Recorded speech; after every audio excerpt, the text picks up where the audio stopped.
Hi.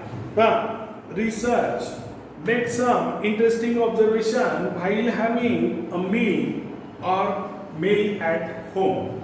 घरी जेवत असताना की इंटरेस्टिंग ऑब्झर्वेशन करायचं while having a meal. काय करायचं? Identify the trophic level of the various food items. मग जे व्हेरियस फूड आयटम्स आहेत त्यांची ट्रॉपिक लेवल ऑब्झर्व करायची आहे आणि food items in your dish, identify your own levels in that chair. आता मग आपला जो फूडचा जो मेन कॉन्स्टिट्युएंट आहे तर तो प्रोड्युसर्स आहे, प्लांट्स आहे. ओके, तर प्लांट्स सरळ जो पिरॅमिड असते एनर्जीचा किंवा न्यूट्रिएंट्सचा, तर त्यामध्ये सर्वात खालच्या लेवलवर कोण असतात तर प्लांट्स. त्यांना ट्रॉपिक लेवल दिलेली नाही आहे. म्हणजे प्रोड्युसर जो असते तर त्याला प्रोड्युसर लिहायचं. मग त्याच्यानंतर फर्स्ट ट्रॉपिक लेवल तर प्रोड्युसरला मेनली कोण घेतात herbivores. Okay, it is on the first trophic level. मग हार्बिवरसला कार्निवरस खातात. It is on the second trophic level. It is on the second trophic level. मग थर्ड वर ओमनिवरस आपल्यासारखे आणि अपेक्स कार्निवरस सुद्धा येतात. Third, it is on the third trophic level. मग आपलं तर आपल्या लक्षात येऊन जाईल की आपण थर्ड ट्रॉपिक लेवलवर आहे जेवता. ओके, पण आपला जो फूड जो आहे त्यामधला फूड जो आहे तो फूडचा मेन कॉन्स्टिट्युएंट जो असते तो प्रोड्युसर्सच असतात. कारण आपण झाडापासून त्या सगळ्या वस्तू खातो. गहू, तांदूळ, डाळ, ओके, आणि भाज्या सगळं प्लॅन्ट बेस्ड आहे मॅक्सिमम. आणि मग जर समजा आपण नॉन व्हेजिटेरियन असेल तर मग आपण काय करतो, काही हर्बीवरच काही कार्निवरस. म्हणून मग त्यांची ट्रॉपिक लेवल ठरवताना आपल्याला कधी जाणार नाही. आणि actually this answer should be given by the students. म्हणजे स्टुडंटनी आयडेंटिफाय करायला पाहिजे तर अशा प्रकारचा रिसर्च आहे. पण प्रोड्युसरला फर्स्ट ट्रॉपिक लेवल द्यायचं नाही. प्रोड्युसरच्या नंतरचे मग first, second, third. Okay, then the energy pyramid आणि trophic level. Each level in the food chain is called a trophic level. Okay, तर इथे प्रोड्युसर. ओके, प्रोड्युसर सर्वात खाली असते. ओके, मग इथे फर्स्ट ट्रॉपिक लेवल मध्ये हार्बिवरस पण म्हणता येते. Okay, then it is carnivores, then it is omnivores. Okay, तर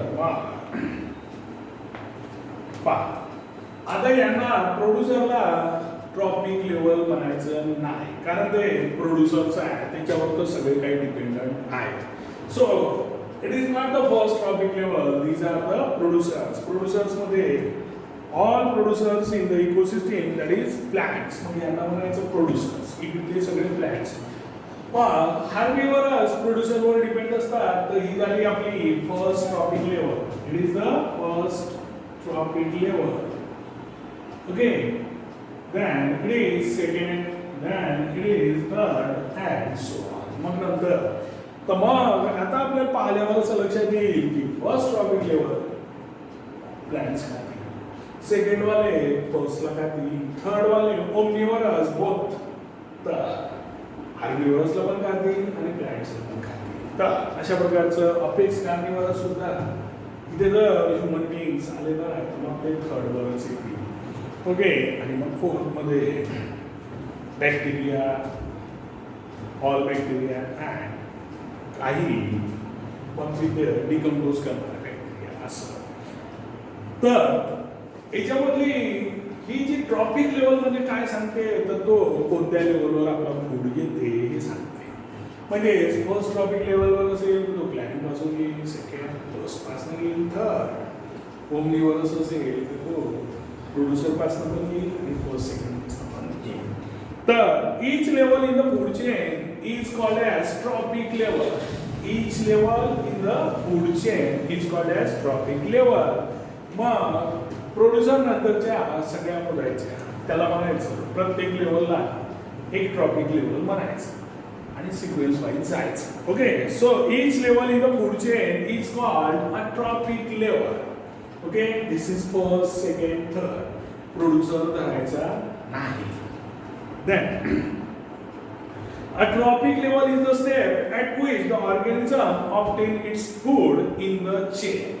मग या चेन मध्ये ऑर्गॅनिझम कुठं आपलं फूड मिळवते ती म्हणजे त्याची ट्रॉपिक लेवल. ती म्हणजे त्याची trophic level. So it is the trophic level is the step. Trophic level काय आहे? स्टेप आहे at which the organism obtain its food. मग ट्रॉपिक लेवल काय आहे? ती लेवल आहे ज्या लेवलवर ऑर्गॅनिझम स्वतःचं अन्न मिळवते म्हणजे त्याच्यासाठीचं अन्न मिळवते. आणि कशामध्ये? In the food chain. In the chain. Okay. Then the amounts of matter and energy gradually decreases from producer at lowest level to consumer at the highest level. आता पाहून घ्या या वाक्यामध्ये कन्फ्युज होऊ नका. ओके. तर producer it is at the lowest level म्हणजे सर्वात खाली आहे. जर समजा आपण याला पिरॅमिड बनवलं तर पिरॅमिडचा सर्वात बेस काय आहे? तर प्रोड्युसर आहे. So it is at the lowest level. आणि मग जो अपेक्स कंझ्युमर आहे so it is at the highest level. हा एक पार्ट सांगितलेला आहे पण तिथे काय सांगितलेलं आहे? एनर्जी. ओके. तर पहा आता the amount of matter and energy. The amount of matter and energy gradually decreases. म्हणजे खालून जेव्हा आपण वर चाललो तर amount of matter and energy gradually decrease होते म्हणजे डिक्रीज होत जाते. कुठं? It is from the producer at the lowest level. हे लोवेस्ट लेवलवर आहे. कोण? याची पोझिशन. पण याच्याजवळ मॅटर आणि एनर्जी सर्वात जास्त असते. नाहीतर या वाक्याचा अर्थ खूप वेगळा घ्या. पाहून घ्या. मॅटर अँड एनर्जी यांच्याजवळ जास्त असते पण यांची पोझिशन कुठे आहे? तर पिरॅमिडच्या लोवेस्ट लेवल. ओके. इथून मग काय होते? ग्रॅज्युअली डिक्रीज होत जाते मॅटर आणि एनर्जी. तर कुठपर्यंत? तर टॉपच्या लेवलवर काय होत जाईल? म्हणजे काय होईल तर पहा consumer at the highest level. तर ही लेवल त्याची वरची. ओके. लोएस्ट लेवल म्हणजे प्रोड्युसर्स. पण लोएस्ट वाल्या लेवलवर जो प्रोड्युसर उभा आहे त्याच्याचं मॅटर अँड एनर्जी खूप जास्त असते आणि इथून ते ग्रॅज्युअली डिक्रीज होत जाते. आणि म्हणूनच मग प्रोड्युसरची संख्या सर्वात जास्त असते. हार्बिवरच कमी, त्याच्यापेक्षा कार्निवरच कमी आणि त्याच्याही पेक्षा अपेक्स कार्निवरच कमी किंवा ओमनिवरच कमी. तर प्रोड्युसर सर्वात जास्त असतात आणि म्हणूनच त्यांच्याजवळ मॅटर अँड एनर्जी असते. मग ही जी मॅटर अँड एनर्जी ते स्वतःसाठी पण वापरतात आणि मग उरलेली पुढच्या लेवलमध्ये पास ऑन करतात. हे पण स्वतःसाठी वापरतात, पुढच्या लेवलमध्ये पास ऑन करेल. Again it will pass on to third, fourth, whatever may be the level. म्हणजेच वर जर जसं जावं तर मॅटर अँड एनर्जी काय होत जाईल? कमी कमी होत जाईल. वर जर जाऊ तशी त्यांची संख्या सुद्धा कमी होत जाईल त्या लेवलवरच्या ऑर्गॅनिझमची. वरून जर जसं खाली एनर्जी वाढत जाईल, मॅटर वाढत जाईल आणि संख्या सुद्धा वाढत जाईल. हा वरून जर खाली आलो तर पिरॅमिडच्या, पण पिरॅमिडच्या खालून जर वर गेलो तर असं होईल संख्या कमी होत जाईल, मॅटर अँड एनर्जी सुद्धा कमी होत जाईल. म्हणजेच प्रोड्युसर जवळ सर्वात जास्त मॅटर अँड एनर्जी असेल. This is the meaning of that statement. So, the amount of matter and energy gradually decreases from producer at the lowest level.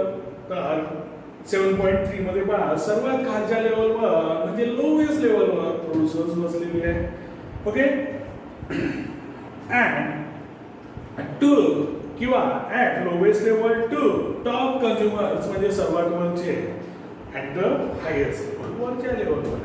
पण खालून वर मॅटर अँड एनर्जी कमी कमी होत जाईल. याचा अर्थ प्लॅनजवळ मॅटर अँड एनर्जी जास्त असेल, प्रोड्युसर जवळ जास्त असेल.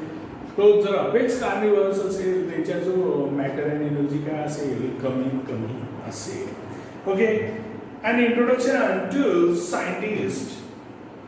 मग तिथे it is Lindeman. It is Lindeman in 1942 studied the food chain and energy flow through it. आणि मग लिंडमन नावाच्या शास्त्रज्ञांनी काय शोधलं तर फूड चेनचा पहिले अभ्यास केला आणि मग एनर्जी फ्लो पाहिला की एनर्जी कशी फ्लो होती, कोणत्या लेवलपासून कुठं जाते याचा अभ्यास केलेला आहे लिनने. आणि मग चार्ल्स एल्टन, ओके, किंवा Elton, Charles Elton, a British scientist. या ब्रिटिश सायंटिस्टने काय केलं तर first propose the concept of ecological pyramid in 1927.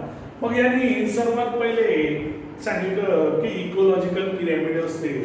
मग तो वरचा जो शेप दाखवलेला आहे तो पिरॅमिडचा shape. So it is of the ecological pyramid, ecology, it is of the ecology, that is called as ecological pyramid. After his study of the tundra ecosystem of the Bear Islands in England, Bear नावाचं बेट होतं आणि मग तिच्या tundra सिस्टीमचा अभ्यास करून मग एल्टन या शास्त्रज्ञांनी सांगितलं, चार्ल्स एल्टननी, की इकोलॉजिकल पिरॅमिड सुद्धा असते. असं ते त्यांनी पूर्ण इकोसिस्टीमचा अभ्यास केला, टुंड्रा इकोसिस्टीमचा. आणि कोणत्या तर बियर आयलँड्स, आणि ते कुठे आहे ते इज इन इंग्लंड. आणि मग हे जे पिरॅमिड्स असेल, मग जे काही आपण producers first trophic level, second trophic level, third trophic level मला सांगतो. So this pyramid is also called as Eltonian pyramid. तर चार्ल्स एल्टन नावाच्या शास्त्रज्ञांनी अभ्यास केला